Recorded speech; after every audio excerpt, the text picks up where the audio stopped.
বন্ধুরা, আজকে দুপুরের রান্না ভাত তো থাকবেই।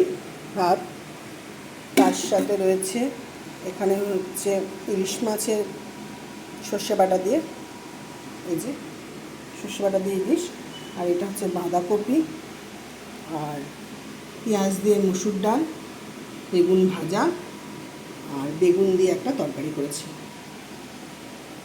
আর এটা হচ্ছে আমার বাড়িতে যে পোষ্য থাকে ডোনা, তার জন্য তো স্যুপ বানাই।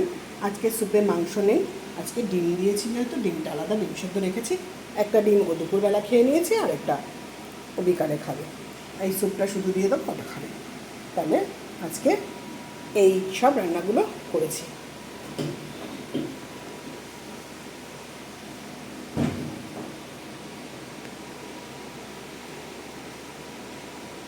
রান্নাগুলো কেমন হয়েছে, তোমাদের কেমন লেগেছে একটু জানাবে। তাহলে টাটা।